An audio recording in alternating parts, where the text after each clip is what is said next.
السلام علیکم بچوں، آج کی کہانی ہے ایک سسپنس بھری، جادوئی اور حیران کر دینے والی۔ کیا آپ نے کبھی سونے کا پہاڑ دیکھا ہے؟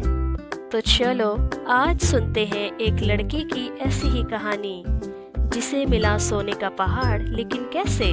چلو سنتے ہیں یہ مزیدار قصہ۔ ایک بار کا ذکر ہے، ایک چھوٹے سے گاؤں میں ایک غریب لڑکا رہتا تھا جس کا نام یاسر تھا۔ یاسر بہت محنتی اور ایماندار لڑکا تھا۔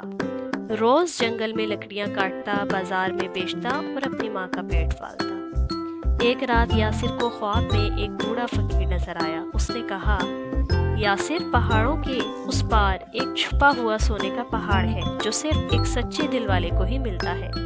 اگر تم سچ بولتے ہو، محنت کرتے ہو اور لالچ نہ کرو تو وہ تمہیں ضرور ملے گا۔ یاسر صبح اٹھا تو حیران تھا، لیکن اس نے خواب کو سچ مانا اور سفر پر نکل پڑا۔ 3 دن وہ پہاڑوں، جنگلوں اور ندیوں سے گزرتا رہا۔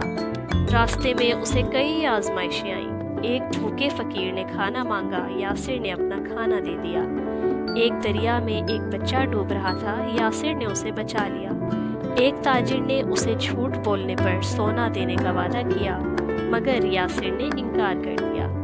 آخر کار وہ پہاڑ کے اس پار پہنچا جہاں ایک چمکتی روشنی میں چھپا ہوا ایک چھوٹا سا دروازہ تھا۔ دروازے پر وہی فقیر کھڑا تھا۔ فقیر مسکرایا اور کہا، تم نے ہر امتحان پاس کر لیا یاسر، اب یہ سونے کا پہاڑ تمہارا ہے، مگر اسے صرف تم اپنی محنت سے چمکا سکتے ہو۔ یہ سونا تمہاری سچائی، نیکی اور ایمانداری کا انعام ہے۔ یاسر واپس آیا، گاؤں میں اسکول بنوایا، بیماروں کے لیے ہسپتال کھولا اور کبھی غرور نہ کیا۔ تو پیارے بچوں، اس کہانی سے ہمیں کیا سبق ملا؟ کہ لالچ نہ کرو، سچائی پر قائم رہو اور دوسروں کی مدد کرو۔ سونا تمہارے دل میں پیدا ہوگا، خزانے خود راستہ دکھائیں گے۔ تو پیارے بچوں، اگر آپ کو یہ سسپنس بھری کہانی پسند آئی ہو تو لائک کریں، شیئر کریں اور چینل کو سبسکرائب ضرور کریں۔ پھر ملیں گے ایک اور مزیدار کہانی یا نظم کے ساتھ۔ تب تک کے لیے اللہ حافظ۔